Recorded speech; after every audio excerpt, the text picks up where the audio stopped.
और कुमकुम भाभी एक धमाकेदार गीत सुनाएंगी और कैसा लगेगा जरूर बताइएगा। कुमकुम भट्ट कुमकुम भाभी के चैनल को सपोर्ट करिएगा, सुमित्रा पाल चैनल को सपोर्ट करिएगा, अमितेश यूपी 45 चैनल को सपोर्ट करिएगा, अमितेश ममता ब्लॉग चैनल को सपोर्ट करिएगा, पुष्पा देवी भाभी की चैनल को सपोर्ट करिएगा और रीना यादव अवधि गीत के चैनल को सपोर्ट करिएगा, रीना दीदी के सपोर्ट करिएगा, गुड्डी भक्ति सागर चैनल को सपोर्ट करिएगा, अनन्या लोकगीत चैनल को सपोर्ट करिएगा, नीलम यादव गोविंद साहब चैनल को सपोर्ट करिएगा, जलालपुरिया दीदी के चैनल को सपोर्ट, जलालपुरिया भौजी चैनल का नाम है, स्पेशल इनका सपोर्ट करिएगा भाई, बहुत बढ़िया नाचा थी और इतना बढ़िया डांस देखे को इनके चैनल पर जरूर जा जाए। कबो कबो हिरास जाती लेकिन इनका हम हमेशा ये कहते कि मनोबल आपने कमजोर कबो मत करो, कब किस्मत साथ दे दे। ये एक दुकान है और वंदना भारती चैनल को आप लोग सपोर्ट करिएगा। और ये हमारी अमितेश भाभी हैं, छोटा सा बच्चा छोड़ के आती हैं लेकिन निराश नहीं होती हैं, इनके लिए इसके लिए मैं बहुत बहुत धन्यवाद देना चाहूँगी। इनको भी मैं निराश नहीं होने देती हूँ, हो देगी कभी भी। अगर ये कहती हैं वीडियो चल रहा है नहीं चल रहा तब भी मैं कहती हूँ हौसला अपना बुलंद रखिए हमेशा के लिए। ऐसे हमारी कुमकुम भाभी हैं आजमगढ़ से चल के आती हूँ, उनको भी मैं बार बार यही कहती हूँ। और ये हमारी सभी भाभियाँ हैं, आप लोग सपोर्ट करिएगा सबके चैनल को। एक गाना सुना रहे हैं कुमकुम भाभी, क्या करी ये हमने ढेर रुपया दे दी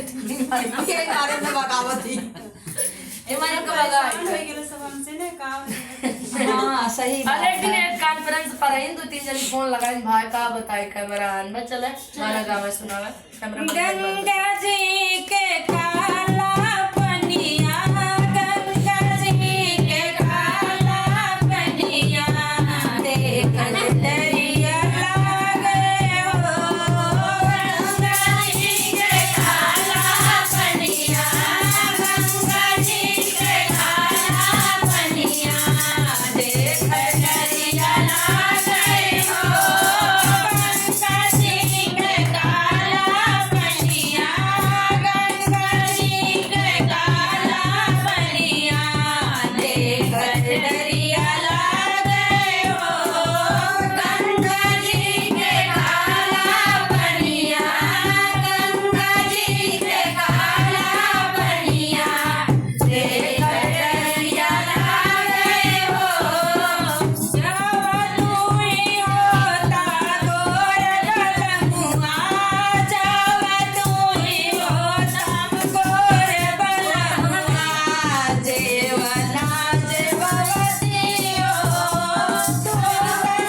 बहुत अच्छा। लेकिन बहुत अच्छा लगा कि राग में राग मिलत रहा आपके साथ। बहुत गजब। ऐसा और गाइस से गाइएगा आप लोग, बहुत अच्छा लगता